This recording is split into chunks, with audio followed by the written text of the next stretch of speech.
Tujuan hidupmu harus lebih tinggi dari perkara-perkara duniawi.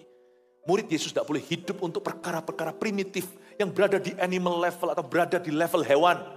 Karena kita bukan flora fauna. Kita ini manusia dicipta dalam gambar dan rupa Allah. Engkau dan aku punya tujuan harus turun dari sorga. Makanya itu kita harus bangun kerohanian. Tidak perlu jadi orang yang religius, nanti jadi Farisi. Tapi harus jadi orang rohani. Bedakan antara being spiritual and being religious. Being religious itu adalah tampangnya doang. Ragi Farisi itu kan mengembang. Ragi itu kan membuat roti mengembang. Padahal rotinya cuma segitu. Anda pernah gak makan sesuatu yang ngembang besar, tapi isinya ompong dan kecil. Makan kelihatan gede tapi gak kenyang. Nah itulah. Itu orang religious itu gitu. Tampangnya religius, dalamnya gak banyak. Dalamnya malah gak ada Kristus. Tapi rohani itu adalah memiliki tujuan Kristus di dalam segala sesuatu yang kau lakukan. Jadi ayah, jadilah ayah yang spiritual. Jadi seorang pebisnis, jadi pebisnis yang spiritual. Bukan melulu ngomong tentang Tuhan, bukan. Tapi buktikan lewat buah-buah rohmu di dalam dunia bisnismu.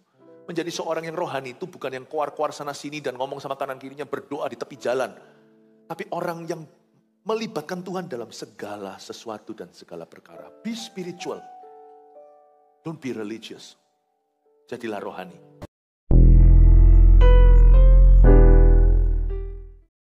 Firman-Mu berkata, jangan kamu khawatir, burung di udara Dia pelihara. Setiap kali masuk hadirat Allah, kami jadi lebih mengenal-Mu dan jalan-jalan-Mu. Hati kami jadi jauh lebih tentram. Segala kecemasan mulai berkurang, kekhawatiran mulai sirna. Thank you Tuhan. Hadirat-Mu itu bukanlah secara psikis saja, tapi hadirat-Mu itu nyata. Kami percaya waktu kami mendekat kepadamu, ada terobosan baru. Hati kami pun dipulihkan. Hamba berdoa setiap hati seperti tangan terbuka akan menerima tujuan dari Tuhan. Turunkan kerajaan-Mu Tuhan dalam kehidupan kami. Dalam perjalanan hidup jemaat-Mu Tuhan, Engkau tuntun mereka ke rumput hijau, air yang tenang. Bapa terima kasih, hari ini setiap hati yang merana akan pulih. Ya Tuhan, setiap orang yang merasa lonely tidak akan merasa sendiri. Sebab Tuhan, Engkau hadir di tempat ini ya Tuhan Yesus untuk mengisi kekosongan kami. Sampaikan sabda-Mu, beritakan firman-Mu, beri hamba-Mu kemampuan untuk menyampaikannya dengan terang, gamblang, dan jelas. Sembunyikan di balik salib-Mu. Dalam nama Yesus, haleluya. Amin. Praise the Lord. Berikan tepuk tangan untuk Tuhan Yesus. Glory to God. Silakan duduk. Baktian sekarang, saya mau tekankan agar kita memiliki tujuan hidup dari sorga.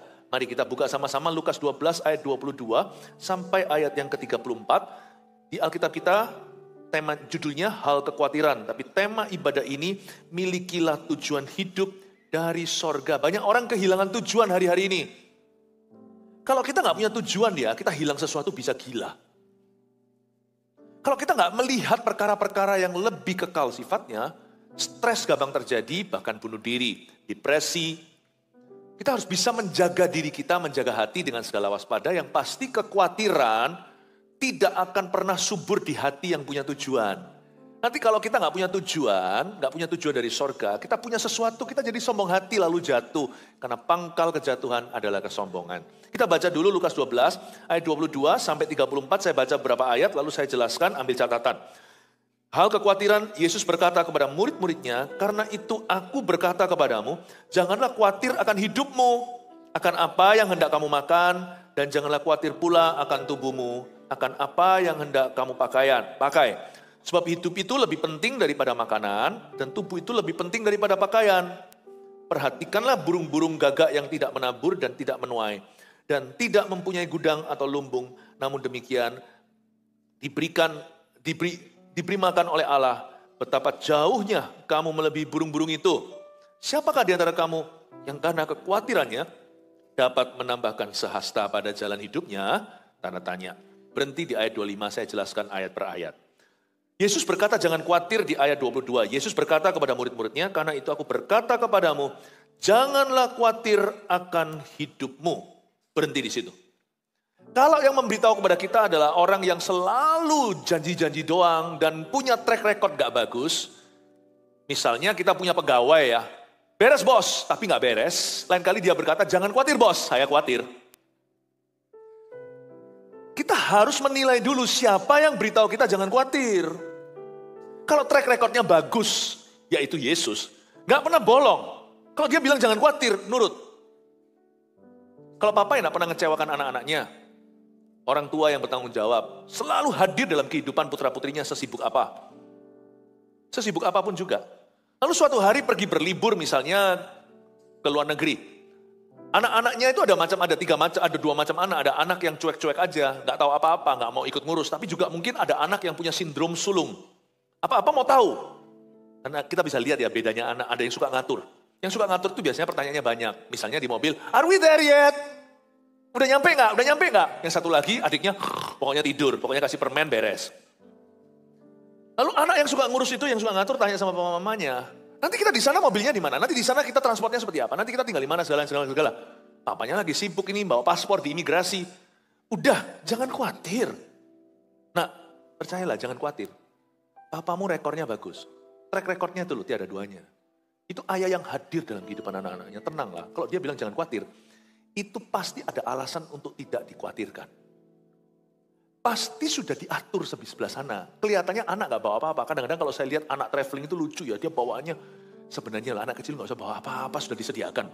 Tapi dia harus ada tasnya itu loh. Kalau anak kecil yang perempuan misalnya tasnya tas Barbie gitu. Wah, yang diseret seperti tas traveling itu. Isinya yang bahasa Ibrani yang boten-boten.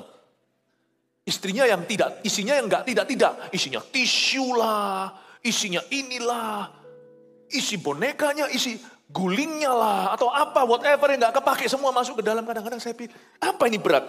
Tapi papanya dan mamanya beri kepercayaan, ya udah, anak diberi kebebasan. Apa ini berat? Pokoknya barang-barang yang penting, penting dibuka semuanya, yang gak perlu semua dibawa. Itulah kekhawatiran yang gak perlu kau bawa dalam jiwamu. Kalau Tuhan yang bilang gak usah khawatir, pasti di sebelah sana sudah diatur. Atau di sebelah mana yang tidak kau lihat, Tuhan sudah sediakan. Tergantung yang ngomong jangan khawatir siapa. Kalau yang anak yang malas berkata jangan khawatir, tapi habis itu gak lulus ujian. Tapi anak yang selama ini gak pernah kita cek, selalu lulus bahkan dengan predikat. Kalau suatu hari dia ditanya sama ayahnya, kamu sudah belajar gak? Sudah belajar sampai mana? Udah siap gak untuk tes ini? Itu tes misalnya dia mau sekolah ke luar negeri. Ya harus tesnya tes apa itu? Tesnya TOEFL atau IELTS atau apa itu namanya. Kalau anaknya berkata jangan khawatir Pak. Percayalah kalau anak itu sudah membuktikan bertahun-tahun bahwa dia bisa belajar sendiri. Ini bukan anak yang bicara, ini bapak. Bapak yang paling bertanggung jawab di atas semua bapak. Bapak segala roh. Raja di atas segala raja. Tuhan di atas segala Tuhan yang tidak berutang sama siapa-siapa. Kalau dia berkata jangan khawatir. You jangan khawatir. Berarti siapa yang khawatir? Bodoh konyol sendiri. Makanya ikut Yesus itu harus punya iman. Tapi ini tadi yang saya sampaikan ini sebagai obat gejalanya. Kalau khawatir, bom atomnya di sini. Kadang-kadang kalau orang lagi sakit itu dibom dulu sama dokter. Kasih obat yang keras untuk turunkan dulu bakterinya atau apalah. Bomnya ya begini, percayalah Tuhan sudah atur sesuatu. Tetapi kekhawatiran itu masalahnya jauh lebih dalam loh. Orang yang khawatir itu punya masalah dengan gambar dirinya, sadar nggak? Orang khawatir itu masalahnya bukan kekhawatiran, tapi gambar diri yang kurang sehat. Dia nggak yakin kalau Bapak mencintainya. Mengapa? Karena dia nggak merasa diri berharga. Berarti ada sesuatu dalam dirinya yang berupa roh penolakan. Orang yang suka khawatir itu obatnya bukan diberitahu. Jangan khawatir ya kamu, bukan. Coba dicek lagi lebih dalam. Dia punya gambar diri yang rusak. Makanya khawatiran. Kalau Anda punya anak, ketakutan di rumah kalau dia akan dikasih ke tetangga. Sekali dua kali nggak apa-apa, biasanya anak bungsu yang selalu jadi korban. Iya loh, papa mama dulu, kuku-kuku cicinya yang suka kakak-kakak abangnya, Mbak Yunya sama masnya yang suka, abangnya yang suka bercanda. Iya loh dulu, ayah dan ibu itu ambil kamu dari pet shop. Berapa banyak di antara kita, ayo kita dulu pun pernah jadi korban. Kalau saya anak kedua, anak tengah, biasanya enggak, saya ikut membuli. Anak terakhir biasanya yang selalu didengung-dengungkan, kamu anak adopsi. Apalagi kalau jauh jarak usianya dengan kakak-kakaknya. Ya kan? Sekali-kali kalau dia khawatir, kami nangis, papa, mama, aku anak adopsi ya.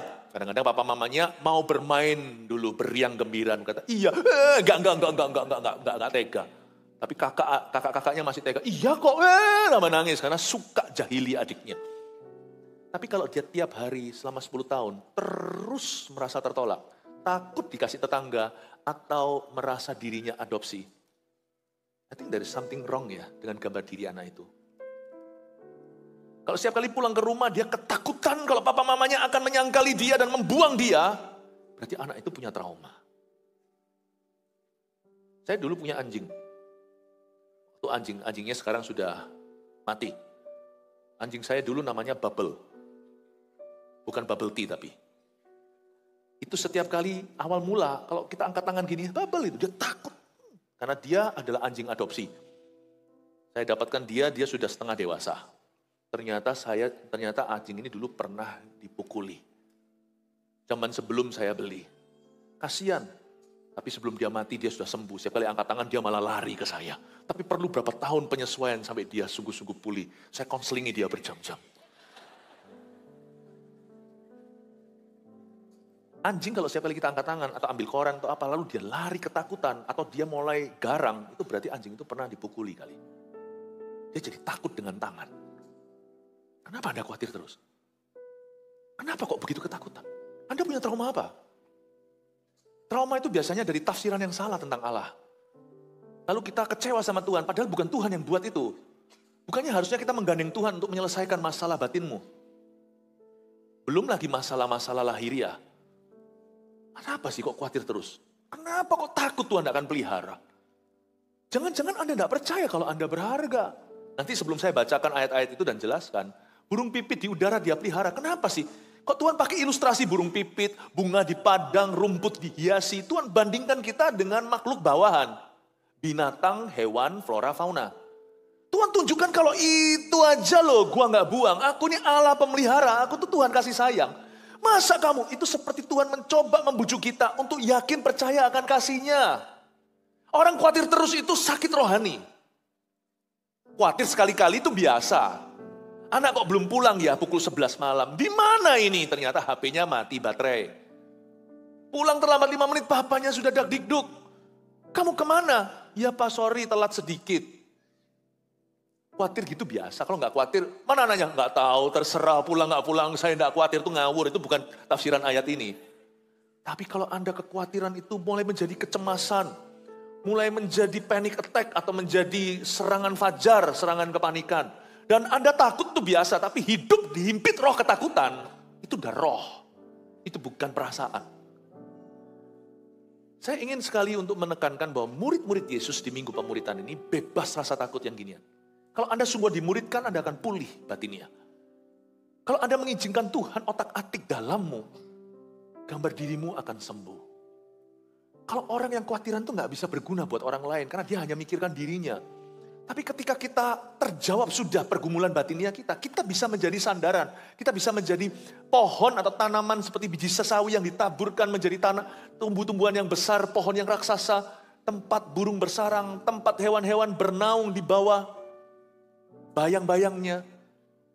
Baru kita bisa menanggung orang lain dan memberi rasa aman. Jangan berdoa Tuhan pakailah aku. Kadang-kadang doa pertama adalah Tuhan sembuhkan saya. Murid Yesus tidak boleh hidup di bawah roh ketakutan. Roh yang ada di dalam dirimu lebih besar. Dan roh itu tidak membawamu diperbudak oleh ketakutan. Tapi roh itu membangkitkan ketertiban. Ketertiban pikiran, objektivitas. The spirit of love, peace, and sound mind. Roh kasih, roh damai sejahtera. Dan juga roh ketertiban pikiran. Saya ingin sekali yang namanya ibadah kita itu jangan sampai ke permukaan atau kacangan. Hanya sampai ke kulitnya saja. Ibadah itu harus meresap sampai ke dalam jiwa kita dan mengubahnya. Semoga sepanjang hari ini mengubah cara kita berpikir dan arah hidup kita. Miliki tujuan hidup dari sorga. Yang pasti ya, kalau kita punya tujuan dari Tuhan, kita akan sembuh. Kalau kita punya visi dari Roh Kudus, hati kita akan pulih. Tapi waktu Anda terus fokus pada dirimu dan perasaanmu, gak akan mari-mari, gak akan selesai-selesai itu. Sekarang lihat ayat 22 sekali lagi saya tunjukkan konteksnya Yesus berbicara.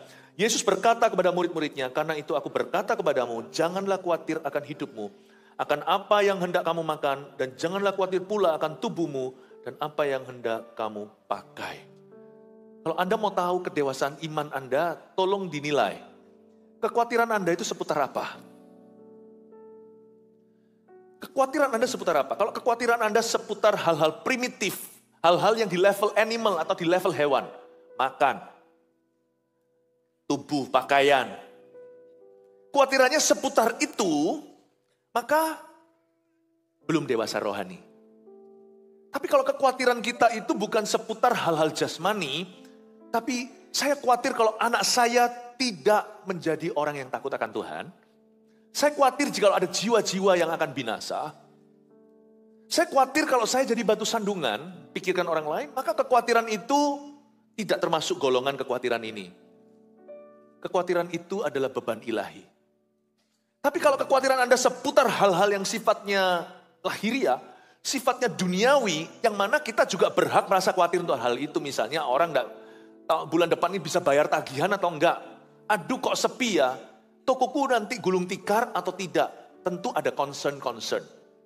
Tapi kalau itu menjadi fokus jiwamu, ketahuilah bahwa kekuatanmu tidak seberapa. Satu. Kedua, berarti kerohanianmu rapuh. Tiga, Anda tidak dewasa dalam Kristus. Anda bukan murid Yesus. Tidak beda dengan basic instingnya animal. Tidak beda. Murid Yesus itu liganya tak sama. Kita tidak boleh sama dengan orang dunia yang mencari hal-hal yang sia-sia. Jangan kamu khawatir akan hidupmu, akan apa yang hendak kamu makan. Jangan khawatir pula akan tubuhmu, apa yang hendak kamu pakai. Manusia itu punya dua masalah. Di ayat 22 ini Yesus ngomong begini, itu ada konteksnya. Kalau Anda baca ayat sebelumnya, Yesus lagi ngajar tentang pentingnya mengakui Tuhan di depan manusia. Jangan malu atau menyangkal Yesus di depan orang. Tiba-tiba ada satu orang interupsi, guru-guru, suruh kakakku bagi-bagi harta warisan. Bagi dengan aku. Di tengah-tengah Yesus mengajarkan takut akan Allah, ada orang, seorang muda berkata, tolong ya Tuhan, jadilah pengacara saya. Suruh kakak saya, abang saya itu bagi warisannya. Lalu Yesus memakai kejadian itu, Yesus tidak gubris orang ini, tidak ladeni permintaannya. Yesus hanya jawab, kamu kira aku siapa? Emangnya aku pengacaramu? Emangnya aku notaris? Lalu Yesus pakai kejadian interupsi itu untuk mengajarkan tentang ketamakan hati manusia. Hati-hati janganlah dirimu greedy. Dari ketamakan dia ajarkan di ibadah kedua tadi, jadilah kaya di hadapan Allah. Yesus ajari prioritas yang betul. Masuklah ke ibadah ini, Yesus ajari tentang kekhawatiran. Ayo, persamaannya apa antara tamak dan khawatir? Persamaannya apa? Apakah persamaan antara greedy dan worry? Sama-sama pusatnya bukan Kristus. Greedy atau tamak itu, aku mau punya lebih agar cukup. Itu greedy. Greedy atau tamak itu enggak pernah rasa cukup. Setelah dapatkan yang dia mau, dia berkata sedikit lagi, baru cukup. Setelah dapat, sedikit lagi pasti lebih cukup. Kalau greedy itu kepingin lebih agar cukup. Kalau worry itu takut cukup. Yang satu want, yang satu need, yang satu kemauan, yang satu kebutuhan. Greedy itu berarti dia sudah punya, tapi dia mau lebih banyak lagi. Baru dia merasa enough atau cukup. Kalau worry enggak, dia merasa yang dia punya ini bulan depan enggak akan mencukupinya. Jadi dia worry hari ini. Dan dia khawatir, jangan-jangan nanti bulan depan aku enggak bisa makan. Bulan depan aku enggak punya pakaian. Sama. Jadi janganlah Anda kira kekhawatiranmu terjawab jikalau Anda memperoleh berkat. Sebab kekhawatiran itu kalau tidak diselesaikan di level ini, nanti suatu hari Anda diberkati, Anda jadi orang paling greedy. Bisa paham maksud saya Bapak Ibu Saudara? Orang yang suka khawatir itu, jikalau kekhawatirannya dijawab, dia khawatir apa? Misalnya nggak bisa makan, dia dikasih makanan, nggak punya pakaian. Dikasih pakaian, bahkan suatu bisa membuka konveksi pakaian. Pada saat dia dapatkan jawaban untuk kekhawatiran, langsung berubah jadi ketamakan. Itulah komplikasi dosa. Jadi dari sini orang yang suka khawatir, jangan kau kira bahwa berkat jasmani akan menyelesaikan khawatirmu itu. Dengan dapat jodoh, yang takut gak dapat jodoh. Maaf ya, bukan hanya pakaian, bukan hanya makanan. Ternyata sperma dan kandung telur pun bisa menjadi kekhawatiran berikutnya. Waktu Anda dapat jodoh, akan ada masalah baru. Kalau itu saja orientasi hidupmu. Janganlah Anda kira jawaban worry, jawaban kekhawatiran terletak pada berkat. Tapi jawaban kekhawatiran sesungguhnya dan prevention atau yang mencegah ketamakan adalah memiliki tujuan hidup. Tujuan hidupmu harus lebih tinggi dari perkara-perkara duniawi. Murid Yesus tidak boleh hidup untuk perkara-perkara primitif yang berada di animal level atau berada di level hewan. Karena kita bukan flora fauna. Kita ini manusia dicipta dalam gambar dan rupa Allah. Engkau dan aku punya tujuan harus turun dari sorga. Makanya itu kita harus bangun kerohanian. Tidak perlu jadi orang yang religius nanti jadi Farisi. Tapi harus jadi orang rohani. Bedakan antara being spiritual and being religious. Being religious itu adalah tampangnya doang. Ragi Farisi itu kan mengembang. Ragi itu kan membuat roti mengembang. Padahal rotinya cuma segitu. Anda pernah gak makan sesuatu yang ngembang besar. Tapi isinya ompong dan kecil. Makan kelihatan gede tapi gak kenyang. Nah itulah. Itu orang religius itu gitu. Tampangnya religius. Dalamnya gak banyak. Dalamnya malah gak ada Kristus. Tapi rohani itu adalah memiliki tujuan Kristus. Di dalam segala sesuatu yang kau lakukan. Jadi ayah, jadilah ayah yang spiritual. Jadi seorang pebisnis, jadi pebisnis yang spiritual. Bukan melulu ngomong tentang Tuhan. Bukan, tapi buktikan lewat buah-buah rohmu. Di dalam dunia bisnismu. Menjadi seorang yang rohani itu bukan yang keluar-keluar sana sini dan ngomong sama kanan kirinya berdoa di tepi jalan. Tapi orang yang melibatkan Tuhan dalam segala sesuatu dan segala perkara. Be spiritual. Don't be religious. Jadilah rohani. Seorang ayah yang rohani, tidak keluar-keluar Tuhan-Tuhan. Tapi dia akan hidup dalam akan Tuhan dan menjadi teladan bagi anak-anaknya. Anaknya tahu bahwa dia cinta Tuhan. Seorang laki-laki mengasihi Tuhan Yesus, istrinya juga akan tahu suaminya mengasihi Tuhan. Kata-katanya berbobot. Setiap puji Tuhan, setiap haleluya, setiap ayo doa, itu semua didengarkan. Seorang ibu rumah tangga, seorang pengusaha, apapun pekerjaanmu, jadilah orang yang takut akan Allah. Be spiritual. Miliki tujuan dari Tuhan dalam hidupmu. Orang yang memiliki tujuan itu tidak dihinggapi rasa khawatir berlebihan. Lihat ayat 23, sebab hidup itu lebih penting daripada makanan. Tubuh itu lebih penting daripada pakaian. Life is more than food. Hidup itu lebih penting daripada makanan. Hidup itu lebih penting daripada pakaian. Hidup tidak melulu tentang gimana gua kurus. Bagi orang yang mau diet mati-matian. Kalau hidupmu berkisar seputar itu, Anda bukan murid Kristus, Anda cuma orang Kristen. Hidup tidak melulu tentang kapan aku bisa dapatkan mobil impianku. Kalau hidupmu melulu tentang itu, Anda bukan murid Kristus. Anda cuma Kristen. Dan itu pun dianggap Tuhan hanya KTP-an. Hidup bukan soal hal-hal ini. Miliki visi tidak apa-apa. Miliki goal-goal secara finansil. Saya ajarkan di ibadah sebelumnya. Goal finansil saya bagi-bagikan dari yang masuk akal sampai yang flamboyan. Nggak dapat flamboyan yang masuk akal, nggak ada yang masuk akal pun tetap bisa bergantung pada Tuhan. Saya jelaskan loh hikmat-hikmatnya, tapi intinya. Kalau hidup Anda orientasinya seputar itu, seputar uang, dapat sesuatu, seputar berkat, seputar beli, seputar memiliki. Tuhan tidak berkenan dengan kehidupan seperti ini. Pahami, banyak orang Kristen hidup begini. Sebab hidup itu lebih penting daripada makanan. Tubuh itu lebih penting daripada pakaian. You must have a divine purpose. Harus punya tujuan. Tanya pada dirimu sendiri apa tujuanmu. Saya gak pernah baca buku purpose driven life itu saya gak pernah. Saya gak sempet. Saya dengar dulu sempat viral. Yang dibikin sama siapa itu? Rick Warren itu. Gak tahu bagus gak siapa yang pernah baca ya. Tapi andaikan hari ini itu sebuah buku maka suatu perpustakaan, maka kebaktian inilah purpose driven-nya. Saya mau tekankan sesuatu yang sudah dilupakan banyak orang Kristen. Banyak orang Kristen hari ini hidup tanpa tujuan. Mereka hanya punya cita-cita. Dan cita-cita mereka biasanya seputar hal-hal yang Kristus katakan hidup itu gak melulu tentang makan dan minuman, tentang kurus, tentang Ferrari. Atau berlibur kemana, bukan itu. Hidup gak seputar itu. Dan Tuhan duka melihat banyak anak-anak Tuhan itu gak punya tujuan yang lebih tinggi. Ayat 24, perhatikanlah burung-burung gagak yang tidak menabur dan tidak menuai. Dan tidak mempunyai gudang atau lumbung, namun demikian diberi makan oleh Allah. Betapa jauhnya kamu melebihi burung-burung itu. Coba lihat, Tuhan ini seperti memberikan pesan-pesan sponsor. Betapa jauhnya kamu melebihi burung-burung itu. Seperti Tuhan mau menyembuhkan gambar diri orang yang serba khawatiran ini. Kamu itu loh lebih berharga dari burung itu. Tuhan kasih contoh burung, mari kita sekarang bahas perumpamaan ini. Perhatikanlah burung-burung gagak yang tidak menabur dan tidak menuai. dan tidak mempunyai gudang atau lumbung, namun diberi makan oleh Allah. Tuhan memberitahu kepada kita tentang burung. Coba sekarang saya jabarkan. Apalagi nih burung gagak, burung yang saya paling benci. Karena zaman dulu waktu saya sekolah di Kanada, waktu saya kuliah, burung gagak itu yang selalu obrak-abrik sampah. Saya paling gak suka sama burung ini. Zaman dulu saya punya hobi. Ini loh, bukan senjata api, tapi senapan angin. Gak ada apa-apa sih, cuma BB gun itu. Ya namanya dulu anak-anak cowok ya.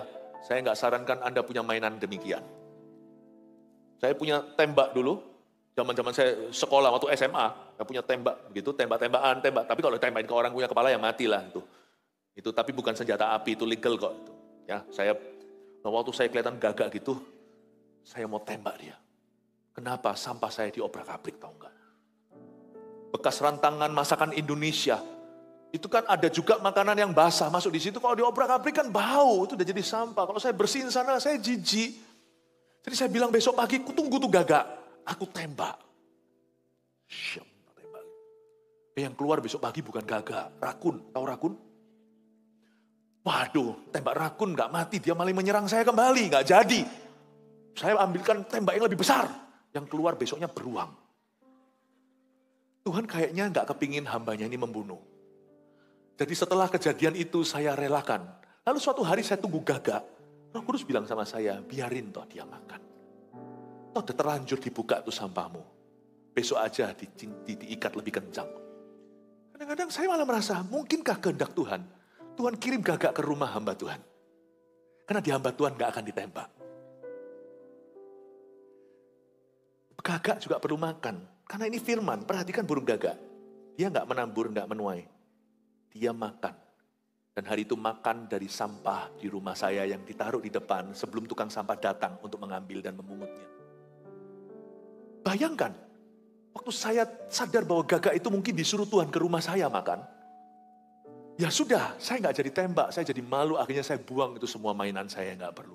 Mulai hari itu saya tidak pernah pegang senapan. Seperti zaman-zaman dulu, itu salah satu yang waktu saya dibaptis masih tertinggal dosa lama saya. Zaman saya dibaptis, saya badannya dibaptis, masih tersisa satu tembak di rumah saya. Zaman dulu waktu saya SMA. Saya berkata, Tuhan, hari ini aku belajar dari firman. Gagak pun diberi makan sama Tuhan. Meskipun saya dongkol di hati, obrak-abrik sampah, Tuhan beritahu saya, biarkan saja. Saya dengar suara Roh Kudus, let the birds eat. Don't shoot them. Jangan tembak. Oke Tuhan, saya ngerti. Saya buang itu senapan saya. Saya gak pernah lagi sejak itu punya hobi, punya pistol-pistolan. Aduh itu gagak menang telak. Gak cuma dapat sampah, pistolku pun sirna. Tuhan itu baik. Tuhan itu bisa bela gagak dan gak bela saya. Apa susahnya untuk bersihkan sampah? Kata Roh Kudus kepada saya. Coba bayangkan. Gagak itu gak tahu nanti sampah siapa yang dia makan. Tapi Tuhan yang suruh dia nanti dapat makanan. Kalau makanan di alam semesta gak ada, suruh makan sisa-sisa rumah di rumah seseorang. Maksud saya apa? Gagak pun Tuhan pelihara, gagak pun Tuhan bela. Hari itu Tuhan tegur saya waktu saya tunggu gagak berikutnya. Tuhan bilang, don't shoot them, I created them. Akhirnya tidak jadi. Masa kita akan ditinggalkan? Masa kita akan bisa ditembak sama orang sembarangan? Pikirkan coba. Kalau dengan gagak aja Tuhan berfirman, apalagi sama kita. Saya baru menyadari kita itu precious, kita itu beruntung. Kita itu sangat-sangat berharga. Burung di udara dia pelihara. Tapi jangan pernah semerta-merta berkata, itu dia gak menuai, dia gak menabur, dia dipelihara Tuhan. Jangan lupa loh. Burung setiap pagi keluar cari makan. Mereka bekerja loh. Tuhan tidak memberkati tangan yang idle atau tangan yang malas. Allah memberkati tangan yang rajin. Hari ini kalau setiap kali saya bangun tidur pukul 4:30 pagi. Saya mesti dengar suara cuit-cuit burung di dekat rumah saya. Dulu saya waktu baru kenal Kristus masih ada sifat lama. Saya membenci hewan. Sekarang saya pecinta binatang. Kalau saya dengar cuit-cuitnya burung itu saya tersenyum-senyum. 4:30 saya masih ngantuk. Tapi Roh Kudus seperti berbicara pagi hari itu. Bangun tidur hambaku, berdoalah. Burung pun sudah keluar dan bekerja. 4:30 saya bangun. Saya sembahyang. Kerjaan saya ke satu adalah berdoa dan saya cari kehendak Allah. Burung itu keluar, nanti pulang dapat makanan. Kasih di sarang-sarang itu, anak-anak burung itu gak satu pun kelaparan. Burung-burung itu gak berkata, biar Tuhan kasih makan anak-anakku. Dia keluar cari nafkah sendiri. Tapi dia gak tahu nanti dia dapat makanan di mana. Suatu hari saya pernah di sebuah theme park. Itu mau theme park, sebuah taman bermain anak-anak. Waktu itu saya di luar negeri. Saya duduk tunggu tasnya teman-teman, karena orang-orang lagi naik roller coaster itu. Waktu saya lagi tunggu gitu, tiba-tiba saya lihat burung kecil-kecil gemuk-gemuk lucu. Lalu dia makan popcorn yang jatuh. Saya lihat popcorn siapa ini ya, kok ceroboh sekali tangannya. Saya nggak salahkan, karena tangannya masih lucu. Ada anak kecil bawa popcorn, jatuhkan popcornnya. Jatuh, anak kecil lari-lari gitu. Ya orang bule gitu, lari-lari bawa popcornnya. Kecil gitu, jatuh. Waktu saya lihat burung itu, kan lagi nganggur nih. Saya nunggu orang-orang roller coaster itu ngantrinya aja berapa lama. Keluarnya. Saya tunggu di situ, tunggu tas. Lalu saya melihat burung itu, tiba-tiba Roh Kudus berbicara. Kadang-kadang Tuhan tuh bisa berbicara sama kita tuh di luar ya. Waktu kita available pikiran kita, waktu kita merenungkan firman, tiba-tiba Tuhan bicara. Saya merasa Roh Kudus bicara sama saya, bukan audible, tapi sebuah perenungan terjadi di dalam hatiku.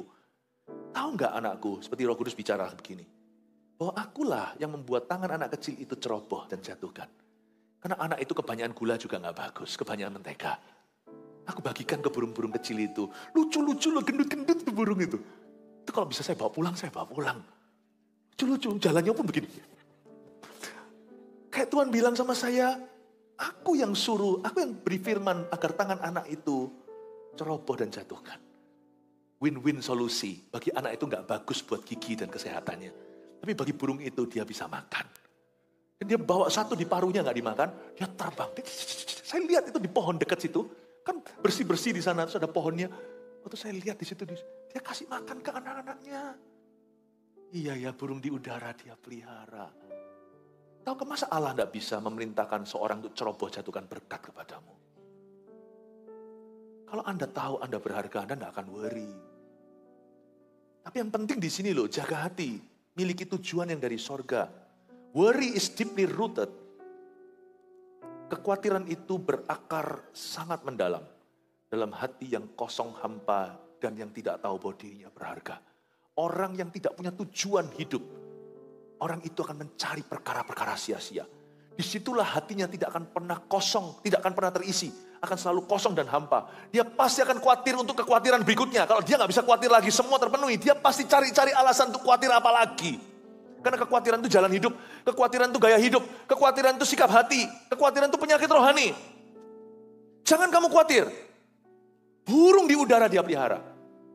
Kalau saya jadi Tuhan ya, kalau saya mau kasih bom atom untuk orang itu gak khawatir, misalnya dia khawatir gak bisa bayar tagihan, saya akan ngomong begini, jangan kamu khawatir. 10 juta akan aku kirimkan. Kan gitu toh. Langsung aja jawabannya. Enggak, Tuhan tahu bahwa persoalan khawatir itu bukan kebutuhan. Persoalan khawatir itu gambar diri. Jangan kamu khawatir. Tuhan gak menjawab kekhawatirannya. Burung di udara, dia pelihara. Bunga di padang, dia hiasi. Bertobatlah. Selama ini yang meragukan kasih Tuhan. Murid Yesus tidak boleh ragu. Wow. Betapa jauhnya kamu melebihi burung-burung itu. Siapa di antara kamu yang karena kekhawatirannya dapat menambahkan sehasta pada jalan hidupnya? Kekhawatiran bukan menambah sehasta. Catat ini, kekhawatiran mengurangi sehasta. Apa yang kau khawatirkan tidak terjawab, malah sakit penyakitan. Kekhawatiran itu biang keroknya yang namanya mental illness. Atau sakit penyakit psikis, kesehatan mental seseorang terganggu, bahkan disease, bahkan sakit penyakit sungguhan. Itu biasanya dimulai dari hati yang patah semangat, keringkan tulang. Bukan menambah sehasta, tapi menguranginya.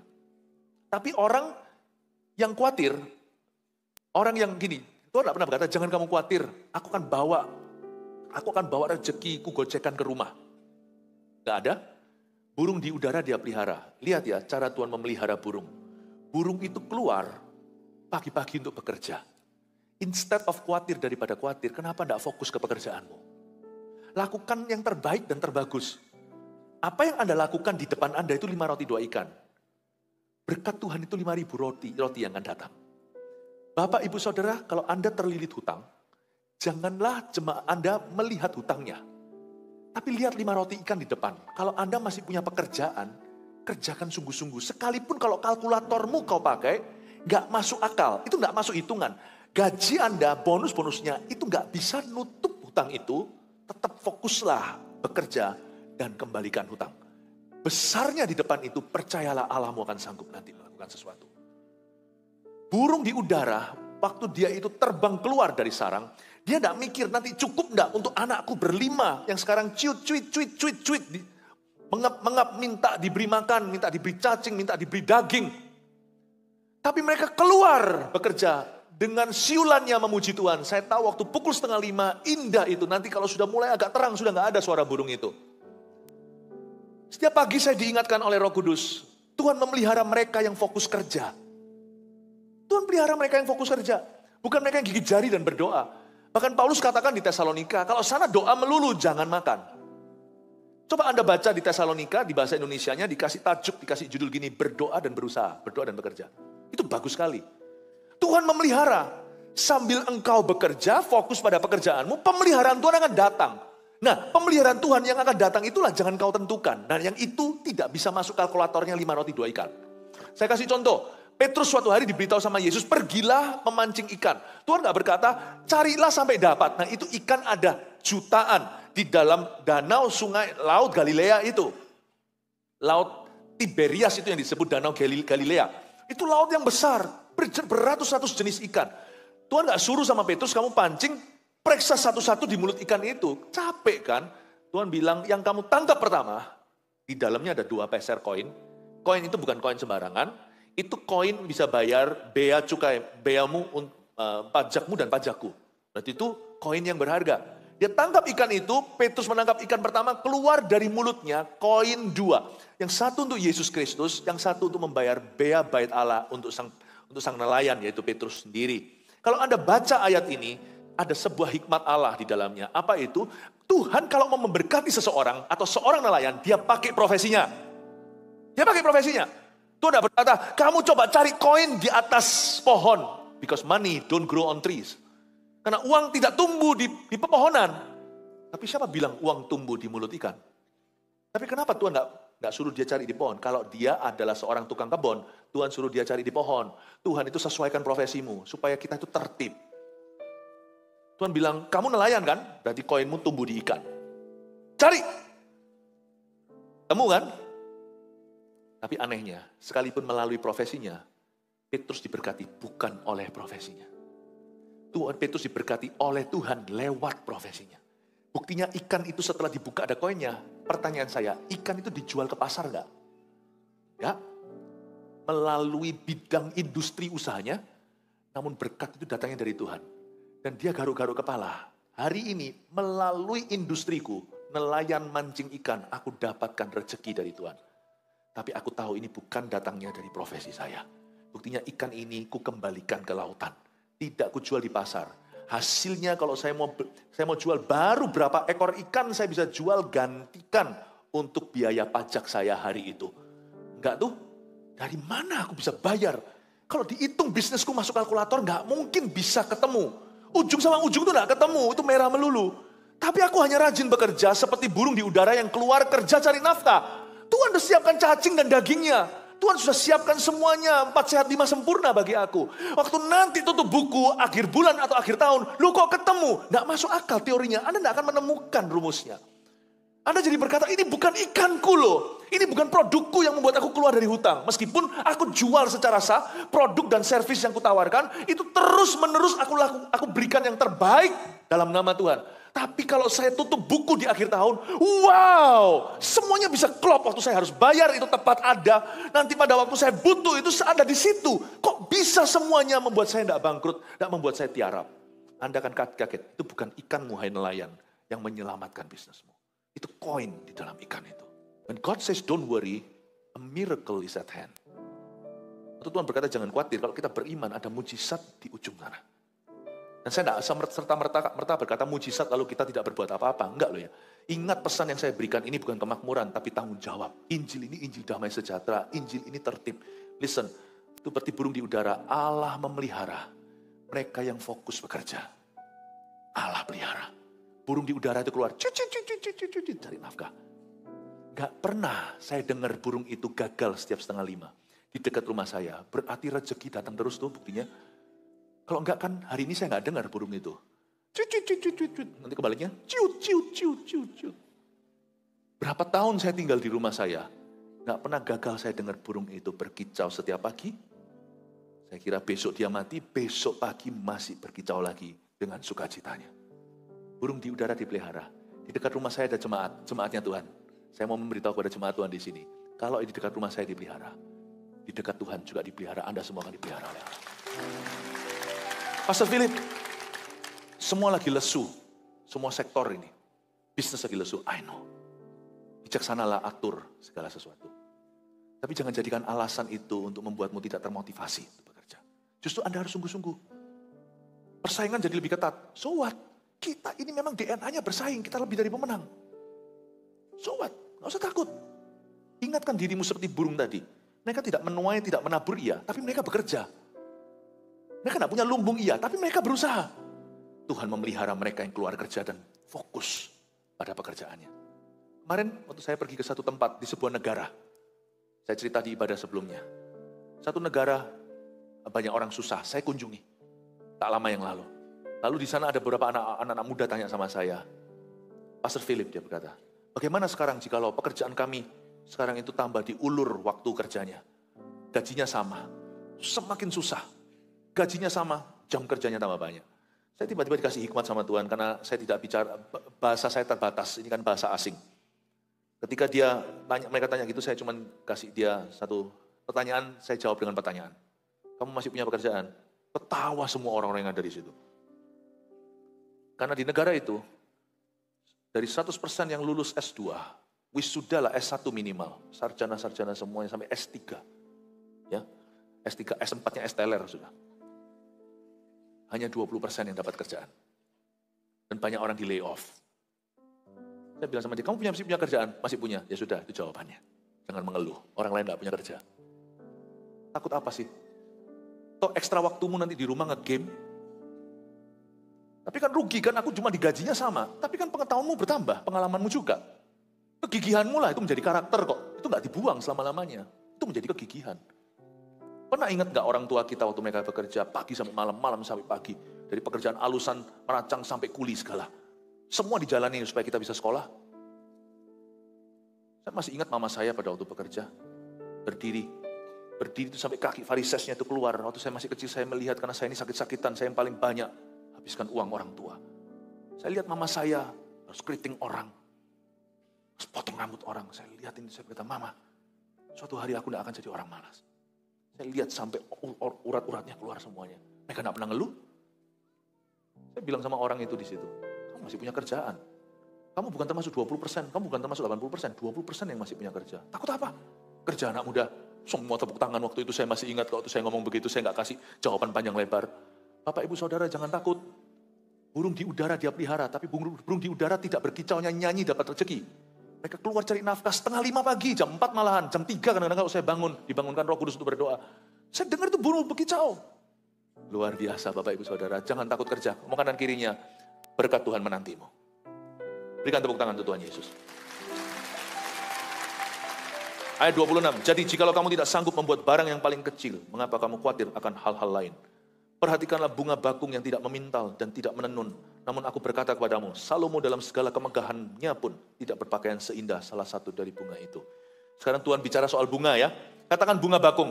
Anda mungkin lagi di toko sepi, biasanya rame, jam-jam segini banyak pelanggan.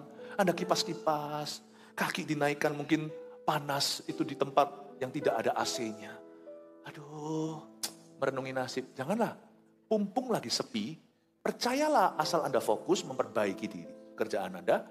Percayalah, waktu itu gunakan. Dengarkan khotbah, perdalam pengenalan Anda akan Allah. Itu investasi masa depan. Pumpung sepi, kalau lagi rame nanti Anda akan diganggu pelanggan. Sudah pastor, saya dengarkan kok. Kalau 5 kali ibadah gini saya dengarkan satu-satu. Good, kalau gitu masih ada waktu. Belajar bahasa. Seperti minggu prophetic Sunday yang saya ajarkan itu dulu. Kalau nanti ke depan itu, kalau Indonesia bangkit, nanti zamannya bukan Korea, Jepang. Baby mereka nggak punya. Singapura juga. Kita orang Indonesia nanti itu happy ya orang muda semua. Di zaman nanti Afrika bangkit, China bangkit, bukan hanya Amerika, Eropa. Anda sudah punya. Siapa tahu pelanggan datang waktu itu beli borongan dari Indonesia. Siapa tahu nanti pabrik-pabrik akan didirikan di sini. Pabrik-pabrik internasional, siapa ngerti. Gak ada salahnya, mumpung lagi sepi setahun ini. Tapi percayalah nanti tutup beku akan ketemu. Kalau Anda sungguh-sungguh dengan Tuhan dan percayakan, belajar bahasa. Belajar Inggrisnya. Belajar sedikit paling tidak, bukan untuk khotbah. Untuk komunikasi dengan orang. Belajar bahasa apa lagi, yang lain-lainnya. Belajarin itu. Saya itu kepingin, tapi saya nggak pernah sepi gitu loh. Saya sibuk sekali. Doakan ya Bapak Ibu jemaat yang terkasih, nanti bulan September itu sibuk sekali. Itu 1 minggu tuh ya, tak tunjukin kapan saya bisa belajar bahasa lainnya. Inggris lumayan. Ini saya mau memperdalam. Bahasa saya kosakatanya kurang bagus, banyak lupa-lupa. Dengar nggak masalah, dengar berita pun saya ngerti. Tapi itu baca nulis saya nggak bisa. Untuk saya ngomong keluar itu kosakatanya nggak inget. Kalau orang ucapkan saya baru tahu. Saya mau belajar nggak bisa, saya tunjukkan jadwal saya. Nanti 1 September yang Supercon itu aja, Super Conference. Ya, itu Senin Selasa terus itu adalah retreat gembala 6 sesi. Lalu habis itu lanjut tanggal 27 selesai, 28, 29 Super Conference 7 sesi. 7 kalau nggak salah, betul. Lalu di tengah-tengah itu ada saat teduh bersama hari Rabu. Lalu hari Sabtunya saya masih ada pasangan yang saya berkati sebagai gembala sidang. Minggunya saya khotbah 5 kali di streaming di sini, itu cuma dalam 7 hari. Kapan saya belajar bahasanya? Karena gereja kita rame, gak pernah sepi. Pumpung Anda punya kerjaan sepi, belajar Ki. Sekarang terbuka banyak online untuk koresponden segalanya daripada cacat kuku terus. Gak nambah sehasta. Mendingan kalau Anda lagi rasa sepi, nambahkan sesuatu yang berarti, bukan nambah sehasta yang gituan. Tambahkan sesuatu yang kekal sifatnya atau dampaknya panjang. Ambil keterampilan, belajar ini, keterampilan baru. Siapa tahu nanti akan terbuka bisnis baru. Yang ini pas-pasan nanti justru di situ Anda luar biasa. Kan banyak cerita nih orang mau buatnya tuh steak tambah justru seafoodnya yang rame. Kan gak ngerti loh nanti hidup ini akan bawa kita kemana. Worry tidak membawamu kemana-mana. Pada waktu Anda sepi, persiapan diri itu justru membawamu ke sesuatu. Ingat ya, downtime is prep time. Ketika murid-murid turun dan jalannya diperbaiki, itu ternyata persiapan. Semalam-malaman mereka tidak dapat ikan, tapi waktu Tuhan suruh tebarkan 153 sampai mau koyak untungnya, ada semalaman mereka nggak dapat. Paginya mereka perbaiki itu jala, ujung-ujungnya supaya nanti kalau terjadi tuayan, nggak lolos dari celah-celah atau selah-selah jala yang rusak itu.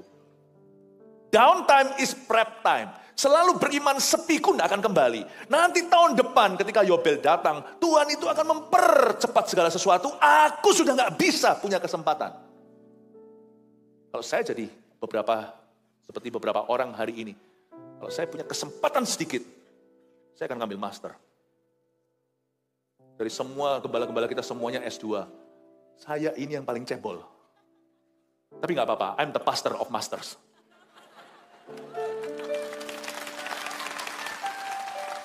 Nggak ada waktu saya, mana ada waktu? Belajar bahasa nggak bisa saya. Saya otodidak pun nggak ada kesempatan. Saya cuma dengar dari orang lalu saya tiru, udah gitu aja.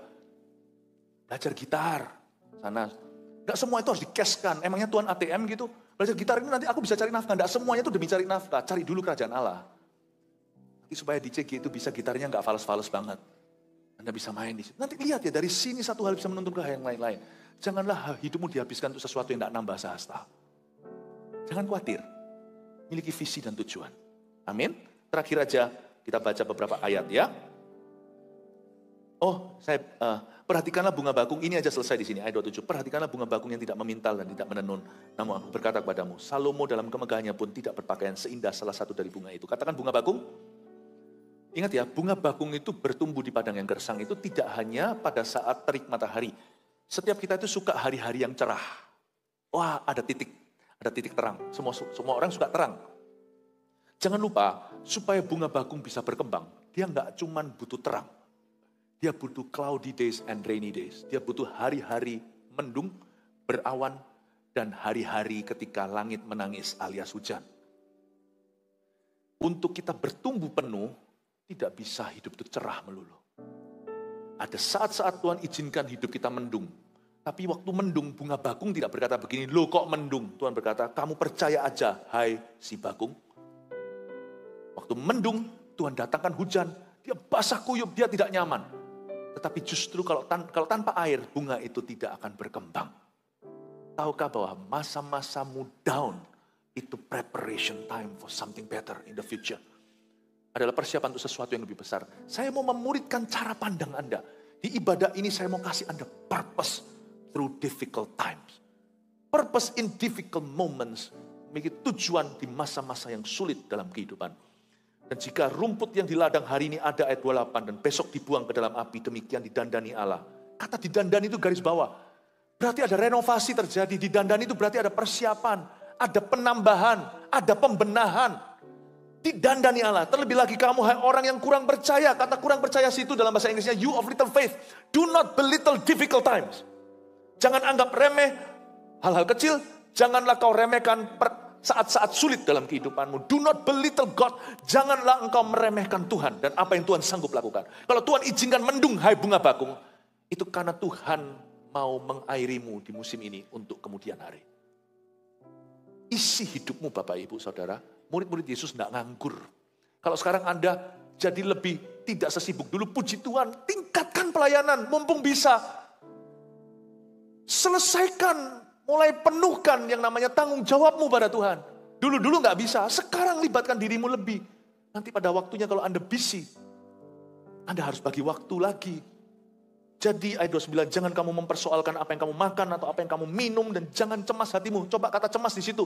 Saya tambahi beberapa ayat lagi ya, semakin bertambah ayatnya semakin kaya dalam sanubari Anda. Kata cemas hatimu situ, kata cemas di situ itu root word atau akar kata cemas di situ adalah meteor. Hatimu tuh loh, jangan kayak seperti meteor. Meteor hanya bisa dilihat dari sini ke sana dan tidak pernah mendarat. Hatimu tuh nggak pernah stabil, nggak pernah tenang, panik doang. Terus gentayangan, jangan gitu. Hatimu tuh suruh mendarat, ayo bersyukur dulu dengan keadaan. Dalam setiap keadaan Tuhan ajari kita untuk bersyukur kepada Tuhan. Lalu buat persiapan. Aku harus isi dengan apa ya? Yang pasti aku nggak boleh isi dengan worry, aku harus isi dengan tujuan-tujuan. Saya kalau punya lebih banyak waktu, saya akan belajar Alkitab lebih banyak lagi. Ternyata belajar Alkitab 7 jam, kemarin saya belajar Alkitab, kemarin hari Sabtu saya belajar 6,5 jam.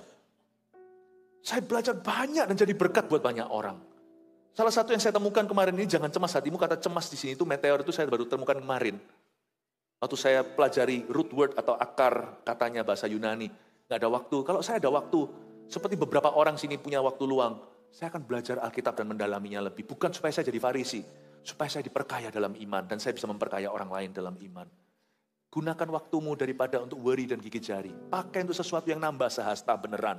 Bukan untuk pakai sesuatu yang sia-sia, tidak menambah sehasta. Semua itu ayat 30 dicari bangsa-bangsa di dunia yang tidak mengenal Allah. Akan tetapi Bapamu tahu bahwa kamu memang memerlukan semuanya itu. Tahu keperluanmu, tahu pergumulanmu, isi hidupmu. Miliki tujuan. Janganlah Anda tertangkap basah dengan keadaan. Lalu jangan membuat keputusan Anda untuk jangka panjang dilandasi dengan keadaan sementara yang Anda hadapi. Ada orang menghadapi keadaan begini lalu dia mengubah semua keputusannya jadi orang kepahitan. Salah, kepahitan itu kau bawa sampai mati. Masa-masa pahit itu sebentar di hidupmu, silih berganti.